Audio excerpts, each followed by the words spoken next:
तो class 10th का हम लोग गणित का जो क्वेश्चन सॉल्व कर रहे थे प्रश्नावली 1.1 का, तो उसका आज हम लोग क्वेश्चन नंबर 3 सॉल्व करने वाले हैं, जिसमें हमें दिया गया है कि अभाज्य गुणनखंडन विधि द्वारा निम्नलिखित पूर्णांकों के एचसीएफ और एलसीएम ज्ञात करना है। ठीक है, यानी कि 12, 15 और 21।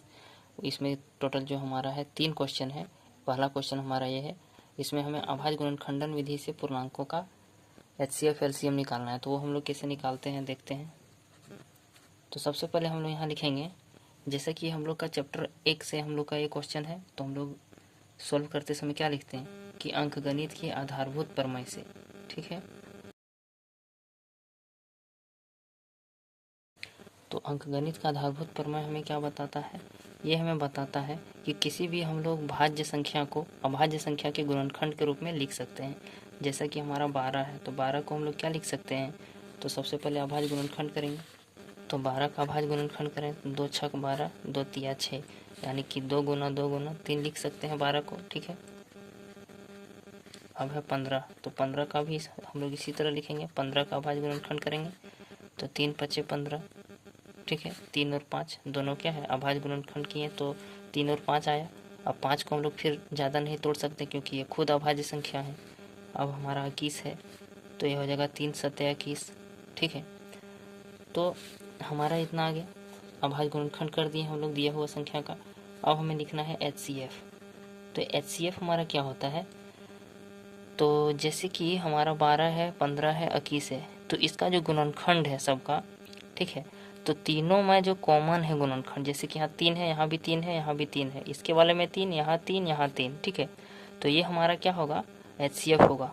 यहाँ पर सिर्फ 3 था, इसलिए यदि यहाँ मान लेते हैं यहाँ पर 3 स्क्वायर होता, यहाँ पर तो पावर 1 है, 1 है, यहाँ 1 है, तो हमें क्या देखना होता है कि जो उभयनिष्ठ है, यानी यहाँ भी है, यहाँ भी है, यहाँ भी है, कॉमन जो हो रहा है वो चीज़। ठीक है, उसमें भी जो सबसे कम पावर रहेगा सिर्फ उसी को हम लोग को एचसीएफ में लिखना है गुना के रूप में। अब जैसे कि गुना किसको करेंगे? यदि यहाँ 3 अभी मिला ना, इसी जैसा यदि 5 यहाँ है तो यहाँ भी 5 होता, यहाँ भी 5 होता तो 5 लिखते, लेकिन अब ऐसा कोई भी संख्या नहीं है जो तीनों में है। ठीक है, सिर्फ 3 ही था तो हम लोग लिख दिए, वो भी सबसे कम पावर वाला का लिखना है। ठीक है, तो अभी तो सब में पावर 1 ही है, तो कम कितना भी कम लिखेंगे 3 तो लिखना पड़ेगा, 1 पावर वाला। ठीक है, यहाँ पावर नहीं भी दिए हैं, यानी कि 3 दिया हुआ है, पावर 1 दिया हुआ है। ठीक है, तो 3 हो गया। अब हमें लिखना है एलसीएम। एलसीएम में क्या होता है? यहाँ पर 3 है, यहाँ पर 3 है, यहाँ 3 है। ठीक है, तो यहाँ पर देखा जाता है कि जो सबसे ज़्यादा पावर का है ना, तो उसको ही एक बार लिखा जाता है। तो इसमें ज़्यादा पावर भी है, देखेंगे तो 3 ही है, यानी 3 का पावर 1 ही है, तो सिर्फ 3 लिखाएगा। उसके बाद लिखेंगे 5 को और 7 को गुना करेंगे, 5 गुना 7, उसके बाद 2 और 2, 2 गुना 2। ठीक है, यहाँ गुना होगा, यानी कि जो हमारा 3 है कॉमन था, तो एलसीएम में हम लोग क्या करते हैं, जो कॉमन होता है उसका सबसे बड़ा पावर वाला को लिखते हैं। ठीक है, तो यहाँ तो सब में पावर 1 ही है, तो 1 ठो लिख दिए। उसके बाद जो नहीं है, दोनों में तीनों में नहीं मिल रहा है, जैसे कि 5 सब में नहीं है, 7 सब में नहीं है, और 2 दूना 4 सब में नहीं है, तो उस सबको भी गुना करते हैं। ठीक है, आशा करते हैं एचसीएफ आपको समझ में आ गया होगा। अब इसको गुना करते हैं, तो 5 तिया 15 गुना 7 चौका 28।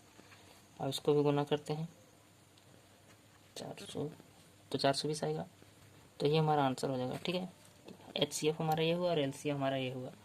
ठीक, तो क्वेश्चन नंबर 2 में हमें दिया गया है 17, 23 और 29। ठीक है, अब जैसा कि हम लोग जानते हैं अंकगणित का आधारभूत प्रमेय से कि जितना भी हमारा संख्या है, ठीक है, वो सारा भी क्या है? अभाज्य संख्या है, यानी इसको हम लोग तोड़ नहीं सकते। ठीक है, तो 17 जो है उसको हमको क्या करना पड़ेगा? 17 ही लिखना पड़ेगा। इसको ज़्यादा से ज़्यादा 17 गुना 1 लिख सकते हैं। फिर हमारा 23 है, इसको हमें लिखना पड़ेगा 23 गुना 1, और कोई उपाय नहीं है। ठीक है, और इसको नहीं तोड़ सकते। 29 को 29 गुना 1 लिखना पड़ेगा। तो ऐसा में क्या होगा? हमारा एचसीएफ क्या होता है? जो कॉमन होता है, तो कॉमन सब में 1 है तो 1 हो जाएगा। और है एलसीएम में क्या होता है कि जो नहीं मिल रहा है उसको तो गुना करना ही है, जो मिल रहा है उसका सबसे ज़्यादा पावर वाला का। तो यहाँ ज़्यादा पावर क्या लेंगे? सब में तो 1 ही है। ठीक है, तो 17, 29 और 23 गुना 1 भी लिख सकते हैं। अब सबको गुना करेंगे, जितना आएगा वो हमारा एलसीएम हो जाएगा। ठीक है, 11, 33, 9। ठीक है, ये हमारा एचसीएफ और एलसीएम आ गया। आशा करते समझ में आ गया होगा। तो क्वेश्चन नंबर तीसरा हमें दिया गया है जिसमें है 8, 9 और 25। ठीक है, सब एकदम इजी इजी क्वेश्चन है, इतना इजी देना तो नहीं चाहिए, लेकिन दिया गया है किताब में तो क्या कीजिएगा। अब यहाँ पे है कि अंकगणित की आधारभूत प्रमेय से,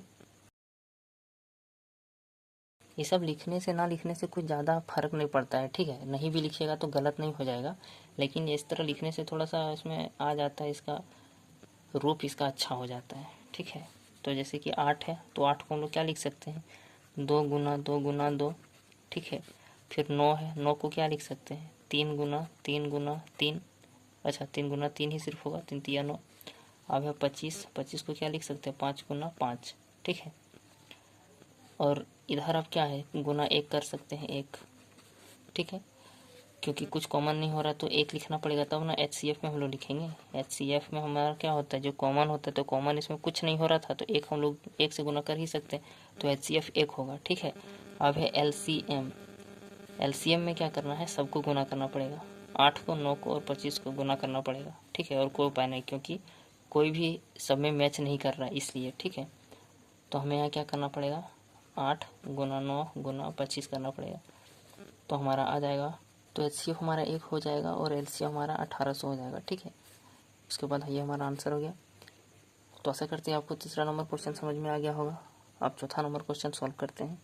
तो क्वेश्चन नंबर 4 में हमें दिया गया है कि HCF ऑफ 306 और 657 कितना है, 9 है। ठीक है, और LCM जो है 306 और 657 का, वो हमें ज्ञात करना है। तो हमें LCM ज्ञात करना है इन दो संख्याओं का। ठीक है, तो एक फार्मूला होता है, उस फार्मूला के थ्रू हम लोग इसका आंसर ज्ञात करेंगे। तो उस फार्मूला क्या होता है, दो संख्याओं का गुणनफल